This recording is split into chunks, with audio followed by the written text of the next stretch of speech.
Et salut, j'espère que tu vas bien. Bienvenue dans cette nouvelle vidéo. Aujourd'hui, on va voir, je dirais, les erreurs qu'il faut éviter de faire avec les NFT. Oui, nous pouvons gagner de l'argent, puis ça, c'est une bonne nouvelle, mais oui aussi, nous pouvons en perdre. Donc, ça fait quand même très longtemps que je suis dans ce domaine. Je vais un petit peu t'expliquer mon expérience, les erreurs que j'ai faites et les coups que j'ai bien réussi. Donc, je vais vraiment tout expliquer dans cette vidéo. Reste jusqu'au bout. C'est parti.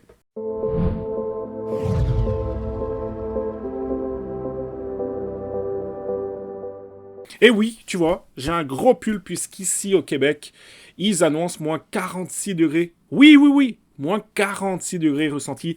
C'est très froid chez nous au Québec, donc on s'habille chaudement. Et puis si tu viens d'arriver sur cette chaîne YouTube, si c'est pas déjà fait, ben, abonne-toi à la chaîne YouTube, like la vidéo, ça va me faire plaisir, ça va aussi m'aider, aider la chaîne à être le plus visible possible. Puis laisse-moi un commentaire à savoir ce que tu penses de cette vidéo, donc si toi aussi tu t'es planté et sur quel genre de collection tu t'es planté, donc vraiment j'ai envie de savoir ton parcours.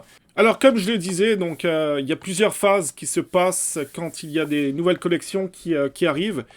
Là, je suis sur OpenSea, donc il faut savoir que des collections sur OpenSea, il y en a énormément, énormément. Donc c'est très facile de se faire avoir dans le FOMO, dans la hype, donc d'être entraîné dans le train, de minter un projet, un NFT, puis de le garder, de le holder. Je dis pas que c'est une erreur de holder un NFT, mais la plupart du temps, en fait, le prix baisse. Et ça, il faut le savoir. Donc c'est sûr qu'on a toujours l'envie d'avoir, voilà, d'être entré dans le projet du siècle, qui plus tard ça risque d'être un blue chip, etc. Mais c'est très rare, c'est 0,01% peut-être, et encore. Donc c'est très rare. Si vous êtes là, si vous êtes intéressé par les NFT, c'est quelque part pour gagner de l'argent. On n'a pas envie forcément d'avoir des NFT qui traînent dans notre wallet, des images JPEG qui servent à rien du tout. Idéalement, l'objectif, c'est de faire grossir notre bague d'Ether. Donc pour ça, il y a des règles à mettre en place, une rigueur à mettre en place, et ne jamais, jamais sortir de cette rigueur que vous avez mis en place. Donc rien de tel qu'un tableau Excel où vous allez tout noter, votre point d'entrée et votre point de sortie. C'est très, très important. Après, s'il y a des projets qui vous intéressent, oui, vous pouvez le conserver. Vous pouvez ce qu'on appelle holder le NFT. Si jamais, toutefois, voilà, vous êtes prêt à perdre cette somme et que vous croyez fortement au projet, pourquoi pas. Alors, on va prendre plusieurs exemples dans cette vidéo. Donc, je vais un peu vous expliquer les différentes erreurs que beaucoup de personnes font, que moi-même j'ai fait et que malheureusement, je continue un peu à faire. Donc, puisque souvent, on a les émotions, on a notre cerveau, hein, puis les émotions, le cœur aussi. Donc, on a très vite fait de se planter. Cette collection, par exemple, est sortie il n'y a pas longtemps, il y a quelques jours. Donc, on a une petite supply de 1000 unités seulement. On a 11% de listing, donc ce qui est tout à fait, je dirais, dans les normes. 67% d'holder, donc ça c'est plutôt aussi un bon signe dans la mesure où il y a beaucoup de détenteurs de NFT, c'est pas juste une white qui a tout raflé, donc ça c'est plutôt bien.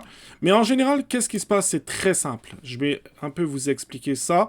La collection sort à un moment donné, donc en général, la plupart du temps, c'est pas toujours le cas, mais la plupart du temps, il va y avoir une grosse courbe ascendante. Ça c'est ce qu'on appelle, enfin ce que j'appelle communément, le FOMO. C'est-à-dire qu'un mint ou un projet sort, ça fait sold out, et puis les gens, de peur de passer à côté du projet du siècle, vont minter.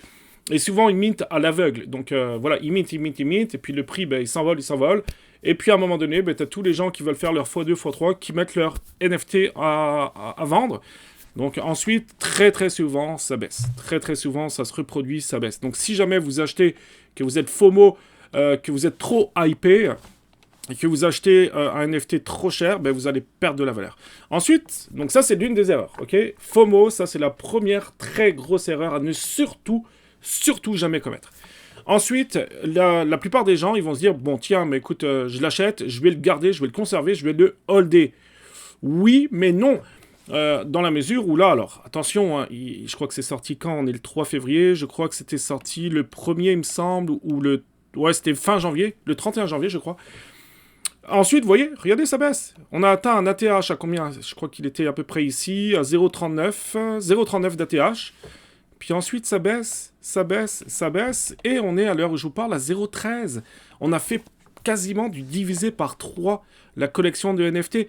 Alors au début, souvent, il y a un volume intéressant, ok, d'achat, parce que les gens sont hypés. C'est souvent dans les top des collections dans OpenSea, donc il y a beaucoup de visibilité. Et puis ensuite, petit à petit, il y a de moins en moins d'achats, donc de plus en plus de listings, et le prix chute. D'accord ? 99% des projets, ça va être exactement la même chose. Donc, si vous voulez acheter des NFT dans des petites collections, dans des petits projets, il y a de fortes chances que vous allez perdre votre investissement. À moins que ce soit un coup de cœur, comme je le disais tantôt, coup de cœur, et vous gardez, donc vous holdez votre NFT parce que vous adorez le projet. Par contre, attendez-vous, c'est une possibilité, attendez-vous à perdre intégralement votre investissement. D'accord ? Ça, c'est une possibilité. Donc, voilà ce qui se passe très très souvent. On va continuer. Donc là, je vais mettre dans OpenSea. On va continuer. Il y avait aussi les fameux Toshis. D'ailleurs, j'avais fait une vidéo à ce sujet. Alors, il y a des fois des collections. Il faut faire attention aussi parce que il y a des fausses collections. Hein, donc, faites attention. Là, j'en ai beaucoup. Il y a Createra, tiens, que je peux montrer. J'avais aussi fait d'ailleurs une vidéo. Donc, qu'est-ce qui s'est passé avec Createra ? Donc, petite supply de 2500 unités. On a 36% d'holder. Alors là, c'est un peu normal parce que la team a 600 land de réserve pour plus tard, le marketing, etc. etc. D'ailleurs, ils l'ont annoncé. Hein.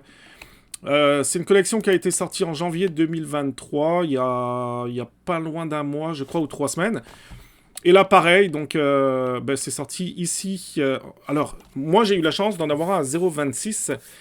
Et je l'ai revendu à 1,20, je crois. Donc, j'ai gagné 1 Ether. Et encore, j'aurais pu le vendre à 2 Ethers. C'est monté à 2 Ethers à un moment donné. Là, on le voit pas, c'est bizarre. Mais c'est vraiment monté à 2 Ethers à un moment donné. C'est pour ça que la courbe n'est pas forcément toujours d'actualité ou toujours juste hein, dans OpenSea. C'est pour ça que j'adore utiliser NFT Nerds. Mais c'est pas grave. Donc là, en l'occurrence, le FOMO n'a pas vraiment eu lieu. C'était un free mint d'ailleurs hein, pour les whitelists. Free mint. On est monté, il y a eu un range à 0,23 pendant quelques jours. Et ensuite, alors là, il y a eu un sacré pump. C'est monté, ça s'est stabilisé. Et puis ensuite, on a monté. Mais là, depuis quelques jours, pareil, ça rebaisse, etc. On a un floor price actuellement à 0,9 Ether. Donc encore une fois, si vous étiez là pour vous faire de l'argent, quelque part, voilà, il faut pas que les sentiments gagnent, je dirais. On aurait pu le revendre, j'aurais pu le revendre à 2 Ethers, donc me faire un très gros profit. Je suis content, j'ai quand même fait à peu près 1 Ether, donc ça fait $1,700, 1,600, $1,700 de profit pour un NFT, donc je suis très content, mais j'aurais pu faire plus. Si j'avais suivi ma stratégie et je m'étais tenu à mon tableau Excel, j'aurais pu gagner plus, mais c'est pas grave, j'ai fait des profits. Donc c'est important de ne pas conserver le NFT. Alors peut-être que ça va atteindre 2 ETH, 3, 5, 10, mais c'est pas avec des peut-être qu'on va avancer, c'est pas avec des peut-être que vous allez vous en sortir et gagner de l'argent. D'accord ? Il faut rester les pieds sur terre, c'est très important. Donc ça, c'était l'exemple de Createra. Maintenant, je peux vous donner plein d'exemples, des exemples comme ça, j'en ai à l'appel. Rebelbot, ça c'est une très vieille collection, pareil, ça vaut plus grand chose. Les mines, pareil, ça avait atteint, je crois, 0,70 ou 65, on est à 0,40, encore une fois, ça a baissé. Les Passengers, c'est pareil, combien de personnes ont mité ce projet? Je crois qu'on était à 0,09, on se stabilise à 0,06, 0,07. Mais c'est pareil, en plus, il y a quasiment plus de volume. Ok, là, il y a un petit range depuis quelques jours, mais il y a quasiment plus de volume. Regardez, il y a presque plus de volume. Surtout que la team ne fait plus vraiment d'annonces. Et ce que je voulais vous montrer aussi, c'était Toshis. Donc Toshis, on est... Alors attention, comme je le dis, hein, faites très attention d'avoir les bons Toshis. C'est celui-ci, je le sais, mais il faut faire attention au scam, ok? N'allez pas cliquer sur une fausse collection. Parce que des fausses collections, il y en a beaucoup. Donc, Toshis, pareil. Alors, Toshis, j'ai commis 2 grosses erreurs. Parce que oui, j'en commets. J'en ai mité un 0,26. Alors, il faut savoir que j'étais sur la whitelist. J'ai pas pu miter, c'était la folie. Sold out en quelques secondes seulement. À moins de mettre des frais, des Gwei très élevés. Donc, j'ai pas réussi à miter. Et puis, je me suis fait avoir par le FOMO. Oui, parce que cette collection, j'y crois encore.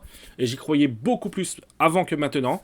Et j'ai acheté imaginez-vous, j'ai acheté un Toshis à 0,26 et un deuxième à 0,16 que j'ai pas vendu, je les ai encore. D'ailleurs, ça me fait penser qu'il faut que je vous dise aussi un élément très important. Donc là, pareil, Ça a été disponible le 23 janvier. Il y a eu une hype, mais terrible sur le projet. Énormément d'achats-reventes. Et comme le mint a été très peu cher, donc les gens se sont régalés. Il y en a qui ont gagné pas mal d'argent sur les personnes comme moi. Et du coup, voilà, donc range là, vous voyez, regardez les courbes. Quasiment tous les projets, ça fait ça. À part Createra qu'on a vu tantôt, il y a des projets d'exception, on va dire. Mais sinon, la grosse majorité des projets hypés, etc., c'est exactement la même courbe. Et vous pouvez vérifier. Là, je suis sur OpenSea, on pourrait utiliser NFT Nerds ou d'autres sites beaucoup plus détaillés, beaucoup plus précis. Mais la plupart du temps, ça fait ça. Aussi, très important de bien comprendre, je ne vais pas faire une vidéo trop longue. Très important, c'est que, 1, il y a le FOMO. 2, ensuite, on s'est rendu compte que souvent, ça baisse. 3, très important, il y a le reveal. Et la plupart du temps, quand il y a le reveal, pareil, les prix chutent. Okay, parce que les gens sont déçus de ne pas avoir de bons NFT. Donc, ils s'en débarrassent. Ils se débarrassent de leur NFT. Donc, lors du reveal, très attention à vous si vous avez encore votre NFT.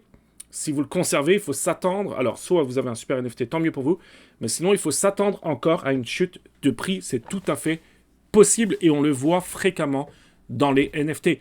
Et puis plus récemment, nous avons le projet, comment il s'appelle, les Chrysalismes, je crois, Chrysalisme, DNA, donc ça c'est un projet qui a été minté hier. J'ai réussi à avoir 2 NFT à 0.057 Ether, j'en ai eu 2. Puis là c'est pareil, donc là c'est un peu faux parce que je crois qu'il y a un élément qui est cheaté, il me semble. Attendez voir, on va juste aller dans NFT Nerds. Hop, on est ici, on est à 0, non c'est juste, on est à 0.06 de floor price.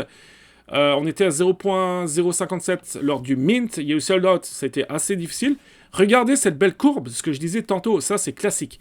C'est que là c'est la peur du FOMO. Surtout que là, la plupart des gens ils se sont fait bêtement avoir parce qu'ils ont minté. Alors qu'il n'y avait pas du sold out. Donc la plupart des gens ont acheté plus cher que lors de la public sale qui était à 0.057. C'était de la pure folie. Donc ne vous faites pas avoir. Ensuite, il y a eu des ranges, on a descendu, etc. Encore descendu, et ça baisse, et ça monte. Là, on aurait pu acheter ici, revendre ici. On aurait pu se faire des petits profits. Donc moi, je les ai encore. Je les ai pas encore vendus. Pour l'instant, malheureusement, j'ai payé un peu cher mes frais de transaction. Donc je peux pas vendre maintenant. Je vais les conserver. Ça reste un beau projet. Mais une chose est sûre, c'est qu'à un moment donné, il va falloir que je vende mes 2 NFT. Je ne les conserverai pas parce que mon objectif, c'est clairement de faire agrandir mon bag d'Ether.